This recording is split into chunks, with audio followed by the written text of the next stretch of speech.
Hello, everybody, and good afternoon, good evening. This is Marwan Abuzoud, and thank you for coming into our Transplant Institute lecture series. It's my privilege today to introduce Dr. Michael Abecassis, who's joining us from Northwestern University Medical Center. Dr. Abecassis has been in the transplant business now for over 23 years, actually more like 25 years. He did his medical school training and surgical training in Toronto, at the University of Toronto. So he's Canadian, but that's okay. And he did subsequently, he did some training actually in transplant in Toronto, and went up doing a kidney pancreas fellowship at Iowa with Dr. Corey, whom many of us know.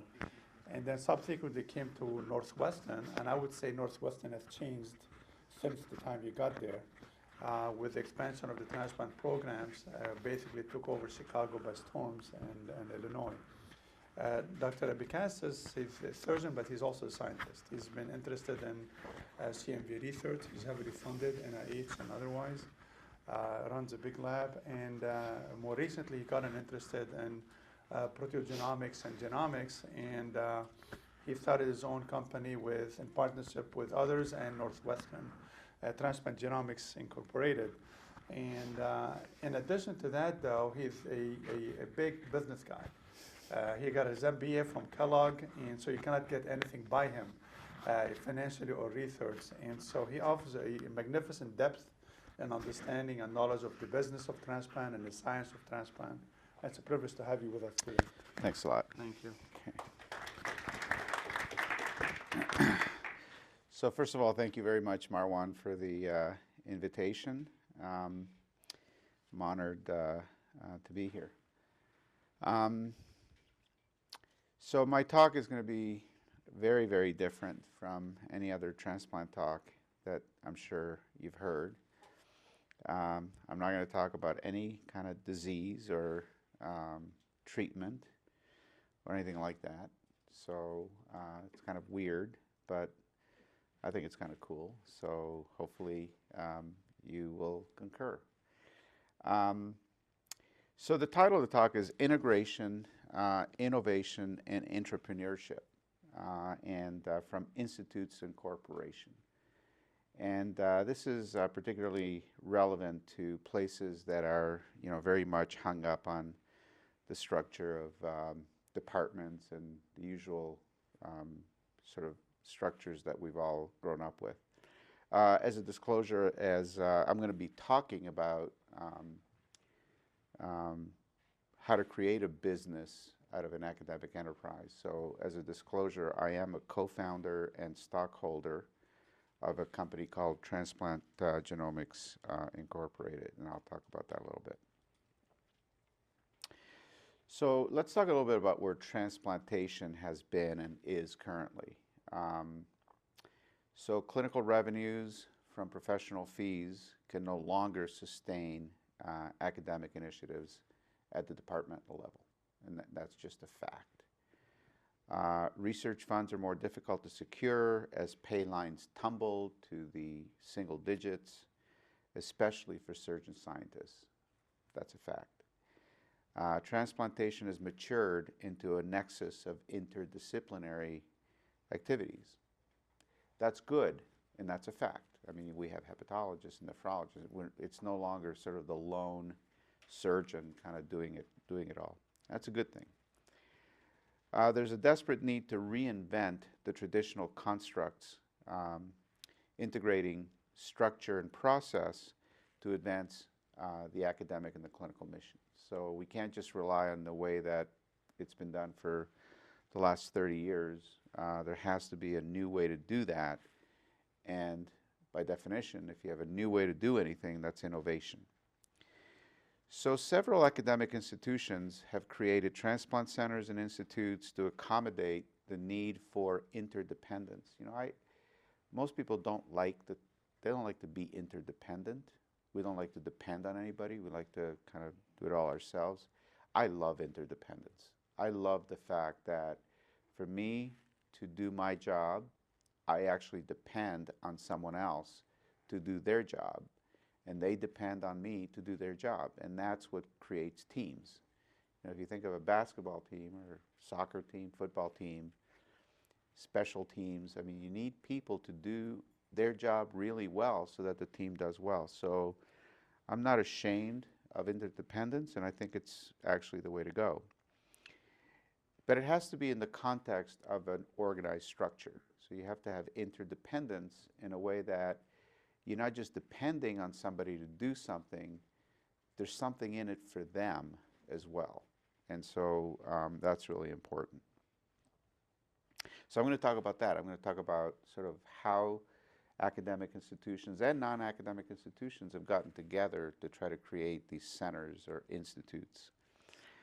And the second thing I'm going to talk about is the fact that several academic groups have created companies, and I'll use my own company as an example, to help fund the advancement of academic innovation. So that's the incorporation part of my title. So first, let's talk about integration. There's clinical integration and there's non-clinical integration. Clinical integration is actually more difficult, partly because there's personalities involved and egos and things like that, and also because of dollars. If it was just doing it for the love of the science, of the art, it'd be a lot easier, but there's dollars involved and there's perceived inequities. And so it's not easy. Physician-hospital integrations depend on what the corporate relationship is between the hospital and the physician groups, and they're very sensitive to Stark laws, so it's not easy either. Now, clinical integration can be virtual. You know, you can have a surgeon working with a hepatologist, nephrologist, infectious disease person, and they're working together, but they're in different departments. They get paid by different people, but they work as a team. That's virtual integration. That doesn't work usually because at the end of the day, there has to be a structure that brings everybody together. And so the question that often is posed is, can a leader from one specialty represent the interests of multiple specialties? So does a surgeon manage hepatologists or nephrologists, or how does it work? I mean, if you have a team, usually there's a captain, but there's a sensitivity around the fact that they don't work for you. So that becomes difficult. You have to have a leadership structure, but you have to have it in a way that nobody feels that they're second fiddle to anybody. So those are some of the bullet points that make clinical integration difficult. Non-clinical integration is relatively straightforward, and this is the research and education piece. It's really easy to collaborate people on a grant. It's really easy to collaborate when you're educating somebody, and there's just not some of these issues. So when you're talking about integration, you know, it's often a good idea to talk about clinical integration versus non-clinical integration and actually do them separately. So our center, our Comprehensive Transplant Center at Northwestern, is not a clinically integrated center. We are an academically integrated center. We do research and education, all that kind of stuff together as a center, but we do not have a clinically integrated center. We have a virtually integrated clinical center, and what it does is it keeps the peace. And there are a lot of different reasons why you would want to be integrated on the academic side, and it has to do with things like indirect costs. Instead of going back to the departments, they go to the center, and it's just really having everybody on the same team with a sense of shared destiny and shared purpose and a pride of enterprise. So physician-physician integration is really easier said than done. Now in transplant, we always talk about, well, transplant is a team sport. And, you know, we don't really have a choice, right? Because the federal regulations mandate that we work as a team. The conditions of participation for Medicare, they say you either work as a team or you don't exist. So it's not like we have much of a choice. That's actually good. When people tell you what to do, it makes it easier to do it. Logistically, it's more complicated because the transplant model has evolved, as we all know, into a team sport. But attribution has to fit into existing payment models. So even though we get bundled payments for some things, we don't for others, like some Medicare is not bundled currently. And you have to figure out, okay, well, how do you attribute costs and how do you attribute complications? And that's kind of a little bit difficult. But having said that, linking physician compensation to productivity measures in transplantation is difficult, given that a straightforward RVU model doesn't really capture the portion of work performed on behalf of the hospital's program. So, I mean, if you work for the hospital, fine, done. If you don't work for the hospital, by regulation, the transplant program is a hospital program. And so physicians become contractors. You have to have an agreement with the hospital because you are a contractor. And it's just like getting a contractor for your house. You want to redo your kitchen, fine, you will get a contractor. Contractor comes in, they tell you what they're going to do, they tell you how much they're going to charge. You have the freedom to say, thank you very much, I'm not interested in getting another contractor. That's more difficult in transplant. You can't just go shop around your transplant team until you get the best bid. And the problem is that productivity benchmarks are grossly imperfect. And they're very discrepant, for example, between surgeons and non-surgeons. So it creates kind of a little bit of a problem. And if you are involved in research, research, we all know, doesn't pay. In fact, research costs money. And so there's all these inequities and discrepancies that make that difficult. And so physician-physician integration really depends on some level of physician-hospital integration first, so that the gap between physician compensation and clinical research revenues is derived, at least in part, from clinical revenues.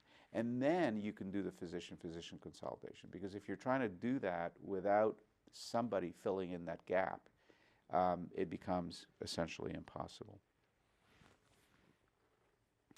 So then comes in this idea of centers and institutes. And we're all always cognizant of the tripartite mission. We talked earlier about who's the leader, how do you define the leader, and I think with these, it becomes very clear that the person who is leading the business unit has to set the tone for what the achievements are of the business unit. So if you have a CEO who's leading a business unit, they're going to be interested in NOI. They're going to be interested in what's the net operating income. That's it. They're not interested in how many grants you have or how you advance the science. They might have a little bit of an interest in it, but their boards that they report to, their board of trustees, they want to know at the end of the day that they have a decent net operating income. If the dean is a leader of the team, it's a whole different ballgame because he or she will be very interested in, what your NIH ranking is and how many grants you have. So it really depends on who's the leader, who's in charge, and what's the mission. So then you run into these matrix organizations, hybrids, and the problem with these is you have to avoid divided loyalties. So if you have two matrices, or you have a matrix with two systems, you got a dean at the top of one and CEO at the top of the other, all of a sudden you have to say, okay, well, I know they're not thinking along the same lines, so who is my loyalty to? Is it to the dean so that I can get the grants up, or is it to the CEO so I can get the margins up? And then you get into these problems with divided loyalties, and there's books written on the fallacies of matrices. So you really have to, in a way, leverage strengths and then offset them with some of the issues. Now, hurdles may include a lack of strategic or operational or any kind of alignment between divisions and the departments and the centers and institutes, because there's so many matrices in place that it's hard to know what is the mission and what is the vision. And so what happens is that in a hybrid organization, if there is a conflict, a difference of opinion, then the arbiter may not necessarily have the best interest of the center, for example, and maybe instead worrying about departmental or divisional interests. And so it really comes down to who is the arbiter in case of a conflict. And the major stakeholders may not have sufficient authority to influence decisions related to conflict resolution. So if there's a conflict, the major stakeholders may not be able to resolve the conflict consistent with what it is that they're stakeholders for. And so that becomes an issue in a hybrid or a matrix organization. Physician-hospital integration, as I said, is probably easier, and this is a rhetorical question. The writing is on the wall. Nationally, we've seen clinical integration everywhere. Now, you guys are employed by the hospital, right? The system. Yeah, so you guys are in a very unique and almost enviable situation. Right. So, most academic transplant centers are not in that situation. So, but I think the writing's on the wall. I mean, we became clinically integrated September 1st of last year. That was the first time. It was an amazing thing. We had a physician plan that was about 25 years old that was created to be able to have some say in what goes on at Northwestern. 700 physicians strong, hundreds of millions of dollars in revenues and profits. We actually had to go in and vote to dissolve ourselves first, because there was a bylaw that we were an entity. We had to go in and vote to become a non-entity so that we could get absorbed as a corporation under a corporation, which is basically the hospital system. So it was a very interesting experience to go in and vote basically to disappear.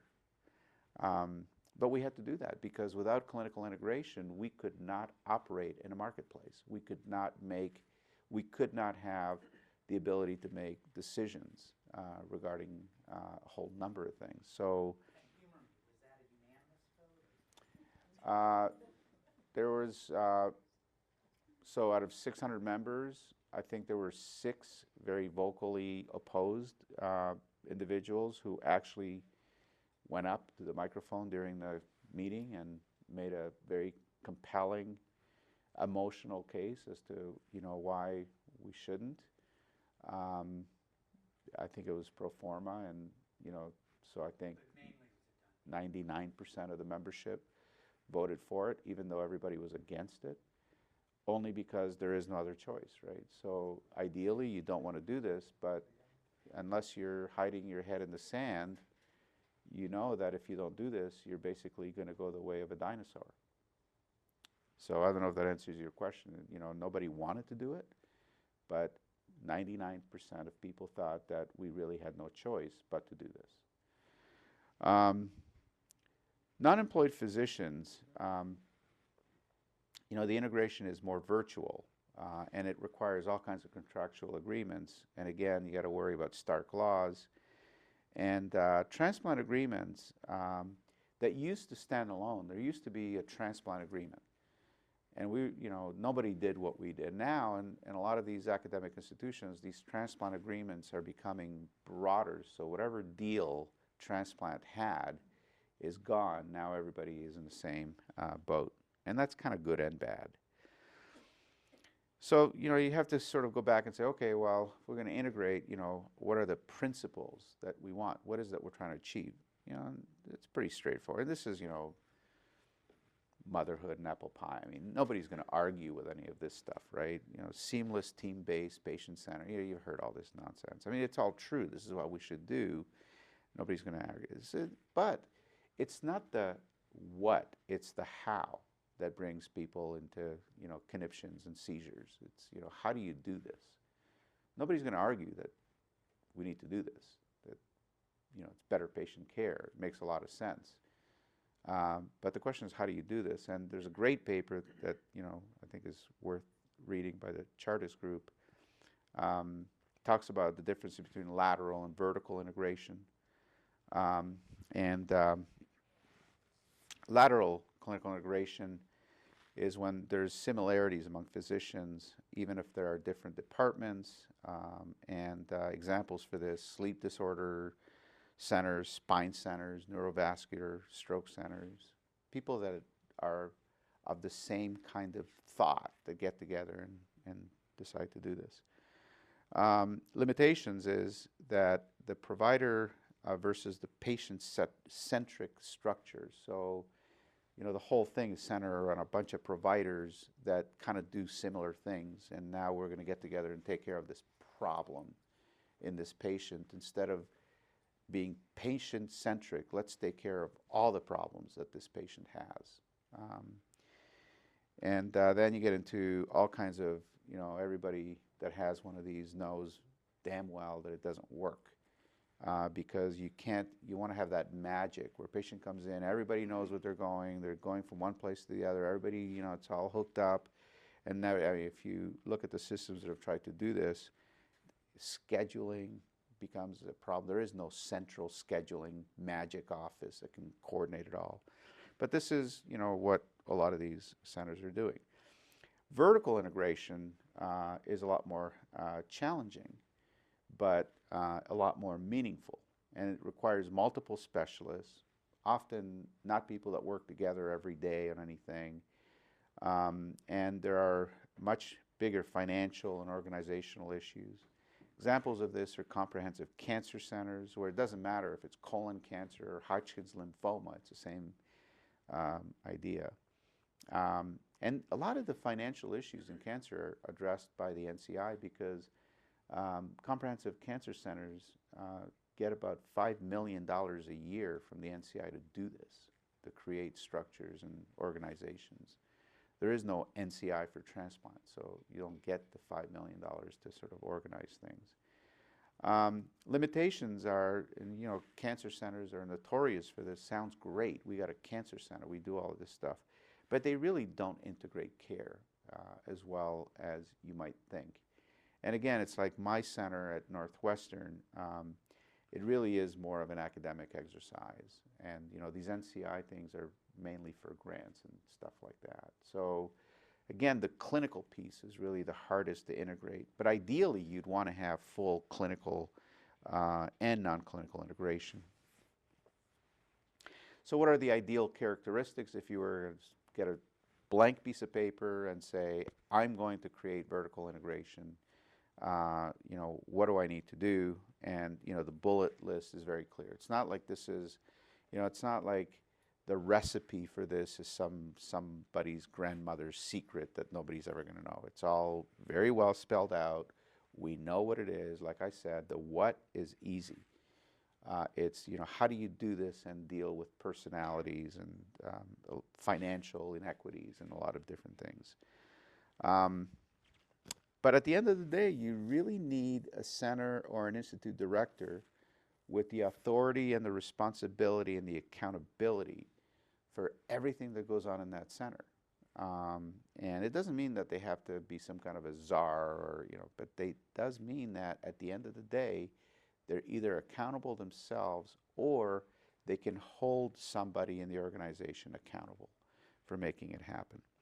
And this includes everything: space, financial related resources, and you have a set of objectives, you need to meet them, and then you harness all of the resources to do this. And I think more and more this is actually possible and happening. You have to be nimble because you have to be able to react to forces in the marketplace and flexible and dynamic. You have to have a lean infrastructure, and that's part of being nimble. And you really want to set it up so a patient can enter the system at any entry point, and it doesn't matter. Once they're in the system, they're well organized. You have to have seamless and transparent care. And by the way, so this paper that I told you about does a great job of describing how Emory did this for their transplant center. And you know, they had like 3 or 4 cases where they built a lot of the stuff in this paper around. And Emory's transplant center was really, I think, the first in the country to become fully vertically integrated. Transplantation is really ideally suited because we've been working together as teams longer than anyone else, and we have a lot of different disciplines, and we are patient-centric, and so we do have all the pieces for it. Mayo Clinic in Jacksonville was cited as a case study as well by this paper, but it goes into why it didn't really work as well as Emory. And you know, I've been a visiting professor down there. I've talked to the guys down there, and it's just what it really has to do with how Mayo is structured, more than the guys just not being able to do it. And the Mayo model just really limits wider application of this particular model. For example, the way that they're structured, they could not integrate ancillary services like radiology or the labs into this vertical integration. And so, you know, it's consistent with the adage that we've all heard that you've seen one center and you've seen one center. So they're all different because we all live in these ecosystems that are completely different. However, there are lessons that have been learned from a lot of these things that I think are very helpful. You want to start with centers that are most likely to succeed, including the right leadership and administrative staff. That's, you know, makes sense, right? I mean, you want to show that something can be successful, you start with the easy ones, low-lying fruit. You don't want to fail on your first one. You have to get buy-in from the relevant department chairs. This is not easy because oftentimes department chairs feel extremely threatened by centers and institutes taking away from their power. You really have to understand the faculty and their needs and manage those needs so that this doesn't become something else they have to do. This becomes a solution for them more than a problem. You have to establish governance that makes sense for the institution and that has, again, this clear authority and reporting relationships. And you may need to experiment with these. And this was a lesson that was learned at Emory. You have to develop an internal investment strategy. You know, this idea of we're going to create a center and then somebody's just going to keep giving us money to make it work doesn't work. You know, part of creating a center and institute is to create a strategy so that it essentially floats on its own bottom. And the way to do that is you have to align incentives. And this may be difficult, again, because of the existing structures, whatever they may be. Every place has, you know, something that's been done for the last 20 years, and, you know, things are hard to give up. And let's face it, this should be pretty easy, right? It's only about money and power, so, you know. So I talked earlier about innovation, and, you know, you can talk about innovation in science, you can talk about innovation in a lot of areas. I'm actually interested in innovation in administrative functions. And so if you think about it, clinical integration is really an experiment. You know, how do you change the structure so that it's clinically integrated? And you can see that you sort of go back and forth between how to do this. So you have, you know, innovation on either side. So you have this thesis that to integrate, that you have to integrate so you can innovate, right? So if you want to innovate, you want to do something crazy, right? And you've got all these different players and nobody is integrated. You can't do it, right? So you have to be integrated before you innovate, but you have to innovate to become integrated, right? So that's this thesis that it's almost like, you know, you could draw a circle and say you have to go back and forth with innovation. True clinical integration really does require disruptive innovation. And if you haven't read Christensen's book, you really should. I mean, it's really an eye-opener. And you really have to have a leader who wants to spur integration, but must be willing to invest a great deal of management effort, management energy, and take risks intrinsic to any re-engineering of financial models, from profit centers to cost centers. You know, we don't like cost centers. We like profit centers. But really, to have true integration, especially vertical integration, you have to start thinking at cost centers. And it's counterintuitive. It doesn't make sense. For example, let's say transplant is a cost center. Well, if you do more kidney transplants and you have to buy more organs, your cost center looks really bad. Because every time you do a transplant, you have to buy a kidney, whether it's from the OPO. So it's counterintuitive. You go, wait a second, if you're buying more kidneys and assuming you're making profit, then that should be good. Well, it turns out you can't think that way because it is a cost center. So one of the hardest things about vertical integration is thinking of these, what we consider profit centers, as cost centers, and then centralize revenues and rationalize distribution. So essentially everything becomes a cost center, and then you look at the bottom line of the entire organization. That's hard to swallow because we all say, well, you know, look at me, I buy 100 kidneys so I can make, you know, 100 times margin. And the institutional leadership has to be willing to allow leaders to innovate through this disruptive innovation, disrupting the status quo. And that's what, you know, when you read this book, it really kind of opens that eye, you know, because at first you go, well, you know, who wants to disrupt? You don't want to disrupt, you want to harmonize, and you want to bring everybody together. And, well, you know, what the book shows you is, you know, you really have to disrupt to harmonize. There's a second thesis, and this is what I like to think about, and that is that I've just taken integration out and put in intrapreneurship, which, as you know, is one of my favorite topics. And so most people look at this word and they go, did he just make that up? I know about entrepreneurship. Where the hell did he come up with this intrapreneurship? Hold that thought. I'll deal with that in the next couple of slides. Let's just assume I didn't make it up and that the term actually exists. It turns out that there are 4 eras in the history of innovation. If you think about transplant, it maps perfectly to transplantation. So first era is the lone inventor, right? The Tom Starzl or the Nigerian or, you know, Roy Kahn, one of these guys. And if you read Starzl's book, The Puzzle People, this is a straight quote. He talks about the polemic clash of the surgeon versus the bureaucrats. So you've got this surgeon saying, we got to do this, and I don't care what you think or say, we're just going to do this. And screw you because I'm smart and I'm a good surgeon, I'm just going to do this. And that's how transplant got started. And it doesn't matter how many people you killed, you were committed to doing this, and you were going to do this. And you had to have enough social capital to be able to get away with it.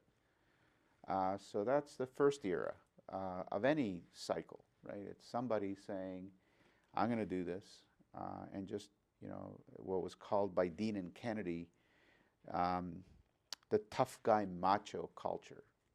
And I'm sorry, didn't say tough woman culture. That's what it said. It's a direct quote. Second era is, again, think about transplant. You know, you had these corporate labs. We all know where they were, you know, Minnesota and Iowa and Wisconsin, you know, these corporate labs where people are able to do stuff once they'd shown that, you know, it's actually kind of cool. And the reason that they could do this, and we couldn't do this today, is that there was a lot less stifling corporate bureaucracy, right? And these corporations, by the way, this is not in transplant, I'm just bringing this literature and trying to draw parallels with transplant, right? So corporations were much more likely to tolerate experimental efforts. So if you go back to transplant, so well, how does that translate to transplant? Well, think of Nigerian and Hume and Rudolph and Stewart, and I could name 20, 30 people here. Then there's a third era, and that's where we started to get bogged down and into trouble. And this is the era of the HRO, the highly reliable organization, where basically corporate culture starts to dominate. Corporations are too big, too bureaucratic, and hierarchical to be able to handle at the fringes exploration. So we're a big company, we got shareholders, we can't take any risk. We're going to have these big books that are going to be our manuals of procedures and operation. We do everything by the book, and that's how we're going to work. And that actually was responsible for huge growth in U.S.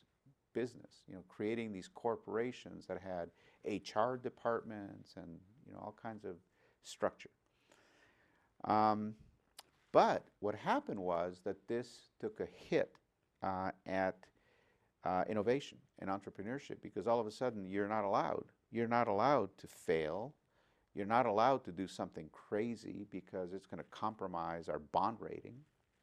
And so that's the third era. And now we're in the fourth era. And again, this is not medicine. It is kind of medicine. We're a little behind. This is a corporate world where we become corporate catalysts. So Anthony, who writes a lot about this, talks about the scale of a big company that can unleash innovation rather than shackle it. So instead of saying, no, we're an HRO, we're not going to do kind of crazy stuff here, it's creating these pockets of entrepreneurship within the confines of the HRO and say, you know what, we're big enough that we can take a little hit. So we're going to designate people to be able to do this. And that's the whole idea of entrepreneurship. So here's a slide where I can show you, I didn't make this up. In fact, the term was coined in 1978, and it was put in the dictionary in 1992. And the definition was that entrepreneurs can transform an idea into a profitable finished product through assertive risk-taking innovation, allowing this to happen in these little mini firms within big corporations, with the protection and backing of these large firms. And Jim Collins, who you all know, proposed in one of their latest books called 10Xers that the most successful companies combine creativity and discipline. Not stifling creativity, but respecting discipline. To blend creative intensity with relentless discipline so as to amplify the creativity rather than destroy it. And that is, I think, the best definition of entrepreneurship. So people have written books on successful entrepreneurship and some do's and don'ts. And I've got a bunch of references here. But it really is incremental disruptive innovation within corporate social responsibility, if you had to sum it up in one. So look at every word there. It's not, you don't build Rome overnight. You do it incrementally, little things. They're disruptive, but they're incremental, so you're not disrupting the whole organization overnight. It's innovation, but it's within the social responsibility that corporations insist on. And there's all kinds of patterns and steps and things that people have talked about, and this idea of social capital. The idea that, unless the person who's driving this has the trust of the corporation and the senior leadership, they're not going to be allowed to do this. And the other thing is that, you can't just wall off the innovators, say, go in a corner and innovate. And there's a tendency to do that because, I love this term, you're worried that the innovators will be corrupted by the operational bureaucratic culture because, and we see this every day. We have people that we know, they're kind of cool and they do stuff, and then they get called in by somebody and say, you better tone it down, you know, we're not like that. And, you know, so the literature has called that corruption. So you in a way, you want to protect them, but on the other way, you also want them to be visible and part of it. And you know, extremes are dangerous in anything. Extremes of anything are dangerous. So you have to really be able to strike a careful medium so that you can do this successfully. And so what does intrapreneurship have to do with anything, with the price of coffee? Well, think about it. If you're going from institutes that are doing research, for example, that's tied to clinical work, and now you want to take your research and you want to take it to a patient, which means you have to commercialize your discovery. The NIH doesn't pay for that. No one pays for that. So in order to do that, you have to incorporate. You have to create a company that's going to go out and raise money so that you can commercialize the results of scientific discovery. I mean, you know, look around. Everything that you use in the operating room, at some point somebody invented a gizmo, and then they had to go out and get money so you could commercialize that gizmo so you could use it in the operating on your patient. That's just the way of life. And so how do you do that when you have these very highly reliable organizations and corporations that say, you can't do that? First of all, you know, it's a conflict of interest and all this kind of stuff, and we don't do that here, and, you know, which is what's been happening for the last 20 years. And I'll show you a couple of examples where you can't do that anymore, because otherwise you stop short of taking those discoveries the next step, which is to make them so that a patient can benefit from them. So let's say that you've used your social capital and you've convinced your institution that disruptive innovation makes sense. Now you're part of this Transplant Center Institute and you have this license to be entrepreneurial within your HRO, so you're, by definition, congratulations, you're now an intrapreneur. And then all of a sudden your well-funded research has led to a new discovery. And now you want to bring this technology to your patient. And you want to do this outside a clinical trial. Why? Because no one's willing to pay for that clinical trial anymore. So now you've validated your technology and you've taken it as far as you can take it. You've figured out how to use it, what it costs. Now what? How are you going to get this to your patients? How do you prove that it's effective? How do you prove value so that somebody, i.e. a payer, i.e. Medicare, will pay for it? Because if not, your patient can't use it. And presumably your university or your institution shares IP with you. So what role, because we all work in an institution, and whatever we discover while we're working for them and they're paying us, by definition, is a shared IP. So how are they going to use that? And what do they want to do with it? And how likely are they to help the individual move this forward?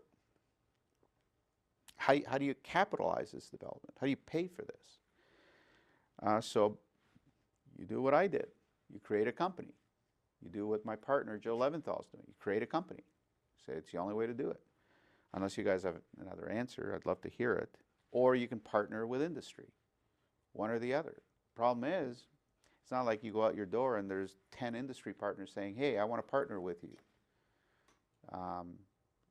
Doesn't work that way. So it'd be great. You have a partner, great. Here, take it, do it. If you don't, then you're back to the only way to do this is you have to create a company. And so what happens is, you know, we're all used to writing grant applications and doing 2 of those this month. All of a sudden, you don't write grant applications, you write business plans. And this is the company that I told you I co-founded, and I'd never written a business plan for a company before, written lots of grants, been very successful at getting funded. I can write a grant. I thought, okay, well, you write a grant, and now you're showing it to some investor. No. It looks completely different. It's the same information. It just looks completely different. And this is the front page of our actual business plan. And you can see that there's stuff here that normally doesn't go in a grant. Like, what's your marketing and sales plan? What's your operations plan? How do you deal with intellectual property? So there's a lot of this stuff that, and then you have to create this ecosystem. And this is the ecosystem for our company. So, we're used to, you collaborate with a couple of people, you go get some technology. Well, look at this. You have to, it's a huge ecosystem to make it work. And then you have to know, who are your competitors? What's the competitive landscape? How's your product different? How's your product better? How's it not better?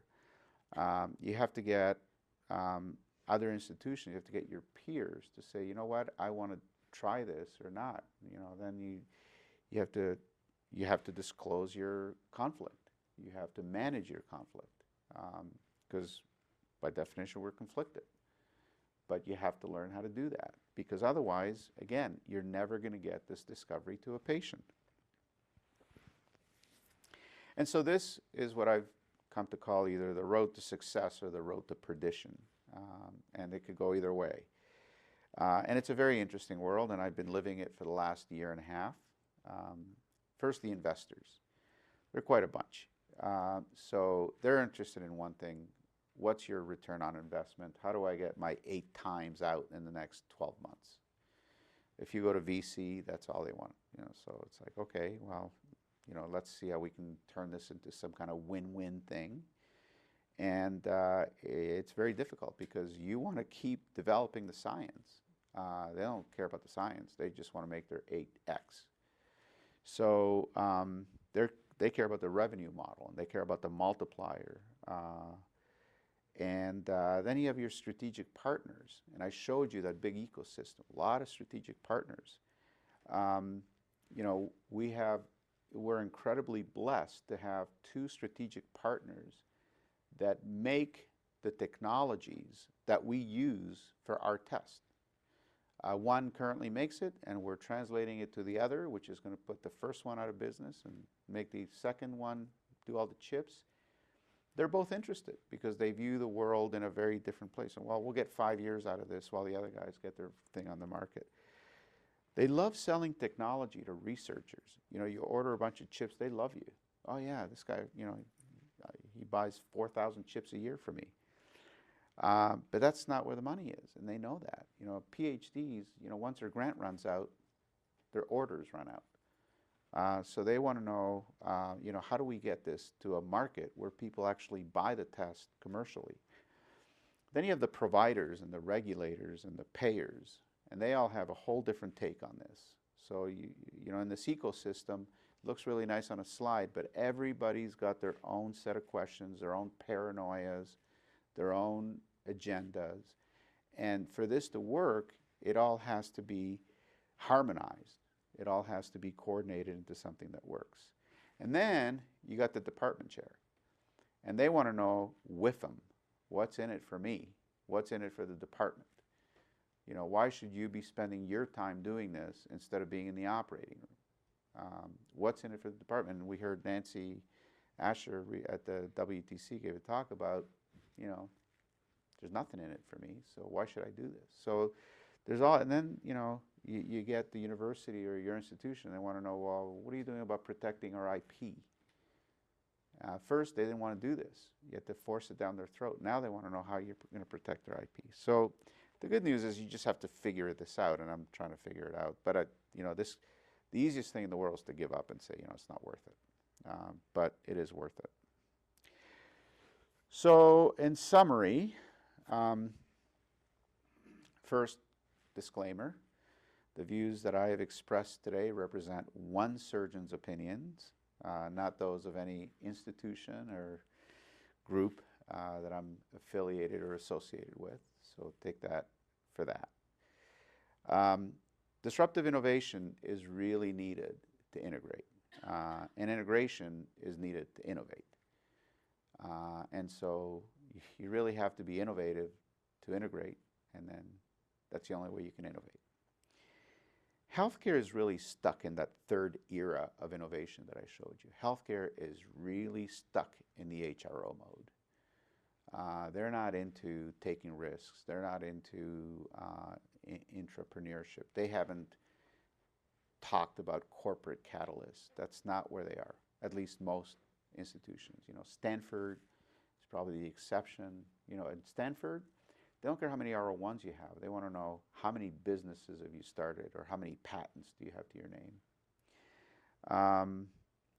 Structured intrapreneurship, which is really the fourth era, is needed for innovation to occur within an HRO. You cannot innovate within an HRO without having the senior leadership agree to give you that little bit of freedom that allows you to innovate within the confines of respecting the discipline of the HRO. In the current healthcare environment, integration and intrapreneurship provide a viable path to help advance the field of transplantation. In fact, I would take that one step further and say without that, it's impossible to advance what we currently do. We're just going to keep sewing in livers and kidneys and dealing with the organ shortage and accepting that it is what it is, and then fighting with our competitors about, you know, how thinly can we slice this pie. In the current funding environment, and I'm talking about NIH funding, incorporation is essential because there's just no funding to commercialize discoveries. There's no funding to be able to get things to the next step. And whether it's partnering with industry or becoming industry, you have to do that if you're going to advance innovation beyond bench to bedside. You can do all the clinical trials. You can do clinical trials till you're blue in the face. Clinical trials are sponsored. You want to take, it works, fine. You want to take it to the patient, you better commercialize it. Actually, there's a really nice mechanism to do this called SBIRs and STTRs. We've written 3 of these in the last year. So if you have, one of the advantages of creating a small company is you can apply to the NIH as a company. It's small business innovation. So Congress puts aside a lot of money because they want small businesses to succeed. So you can write, so the pay lines right now for the NIH is like, what, 8%, depending on what institute you're in? It's like 30% for an SBIR. So what you do is you partner with the company, you basically write a grant saying, we want to commercialize this, we need money to do this. And we're going to partner with the scientists, and then you get money to do this. So, but you can't do that unless you have a company. So the SBIR is the company writing the grant, the SCTR is the investigator writing the grant, but it's this idea that you're doing it to grow the size of a small business. And then you really need to have these potential facilitators and get rid of potential obstacles to incorporation, and these are that list of people that I show you. It essentially make up your ecosystem. And the biggest hurdle is our employers, usually, because they don't like to take risk. So I'm going to stop there and maybe take questions.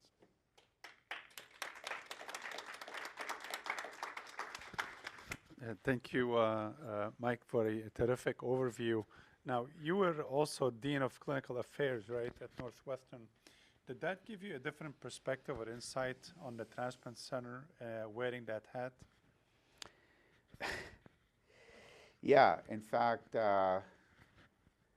my previous dean knew that I wanted a center, and I didn't want to be clinical dean.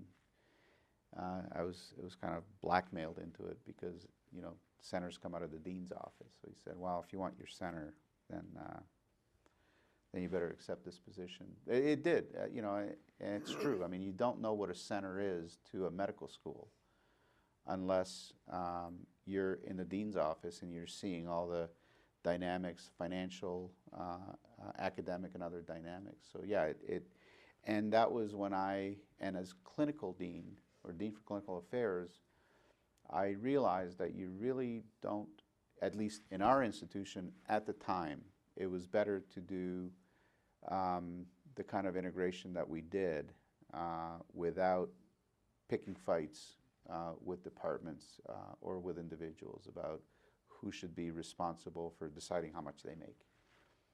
Yeah. Yeah, so it helps to be in that shoe. Yeah, absolutely. Question? Kim? So what do you think the role of government is in keeping corporations and institutions in this third era? So it's really interesting. Well, it depends who government is, right? So I was really fascinated, for example, when I went to my program officer at the NIH. And, we've received about $40 million of funding to get that biomarker stuff to where it can go to the next level. But I was worried that it might compromise my ability to write a grant. So I went to talk to Nancy Bridges and Jenna Odom, and I said, I don't know how else to do this, and I think we need to do this. But I want to make sure that it doesn't compromise my ability to write a grant. And their answer, which shocked me, but then it made a lot of sense, was when the NIH writes its annual report to Congress, the biggest accomplishment that they have is the list of companies that were created as a result of dollars invested by the NIH in research. And the reason is that Congress views that as a good investment, because then these companies will generate employment, taxes, revenues, grow the economy. And so if when the NIH does their annual report, if they say, look, we invested X number of dollars in this initiative, and look, now there's 5 companies that are in this space that are creating jobs and stimulating the economy, Congress is more likely to give more money, which makes sense, right? Because NIH dollars are taxpayer dollars. So the taxpayers are carrying the burden of scientific discovery and innovation, right? Well, what better way to pay the taxpayer back than to create new companies that can help them unload the burden of taxes? And until I had that conversation with them, I was worried that they were going to view this as a bad thing. So if you're thinking of, depends who government is, but from strictly from an NIH Congress perspective, they want you to do this. Yeah, David? About creating a small business for you, is there a structure at Northwestern to either encourage or facilitate that, or is that sort of a one-off thing that you have to do on your own? Are they building, if not, are they building an infrastructure to sort of make this a more well-worn? Yeah, that's a great question. So there never used to be, and now there's a wonderful office called INVO, I-N-V-O, and it's innovation something or other. And the woman that runs it is just wonderful. Her name is Alicia Loeffler. She's actually married to the Dean of Engineering at Northwestern. And she has been absolutely wonderful to work with.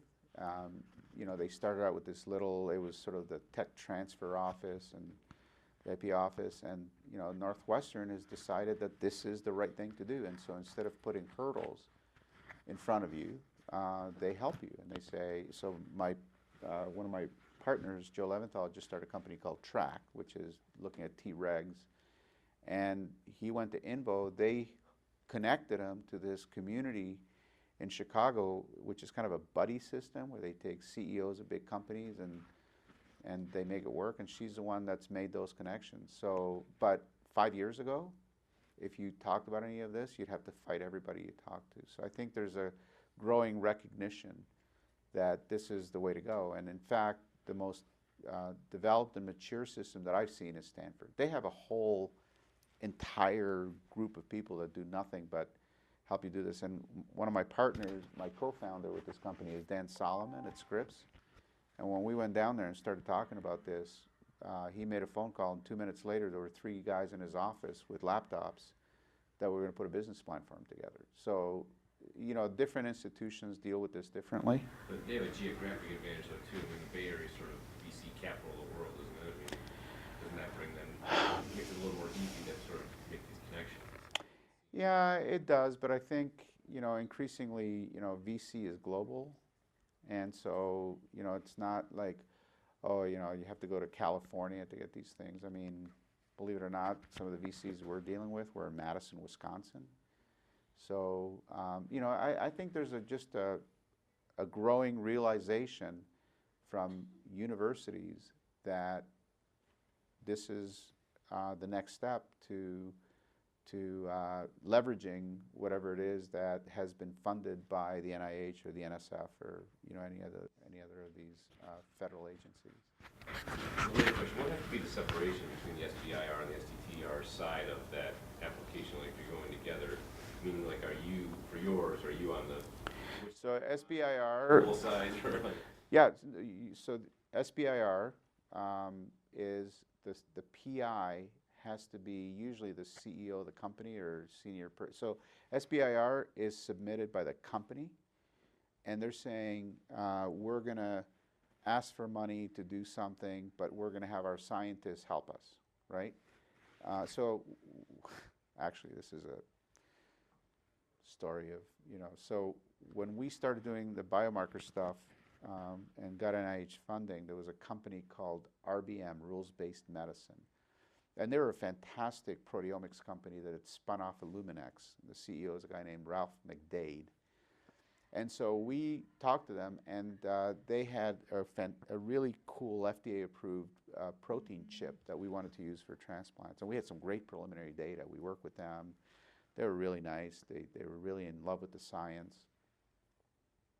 So when we wrote the CTOT grant, we said, well, we're going to do microarrays, we're going to do genomics, but there's a really cool application of proteomics. So we're going to have RBM write an SBIR with us so that we can take some of those samples and run them through their protein arrays. And they got funded. And it was like $2.5 million, and it was like a piece of cake for them to get funded. So we said, great. And the NIH loved it because they said, well, you're leveraging one with the other. Then they got bought out by Myriad, which is a $2 billion company. And now it's called Myriad RBM. So even though we got funded, the money was there, we were about to draw on the money to do these experiments, the NIH said, wait a second, Myriad is too big to qualify for SBIR, so we're pulling our funding. So it was, a grant that we wrote where they wrote it, we put in, we said, we'll do this and that, they wrote it, but then once they get too big, then the whole principle of an SBIR falls apart. STTR is something that we've done, for example, with a company where we have been the PIs and we're helping the company develop a product. So the difference between STTR and SBIR is who's the PI on the grant? Is it the company or is it the investigators that are working with the company? And there's a number of other differences, but that's the main difference. Any other questions? Great. Well, thank you so much for the Thank you. presentation.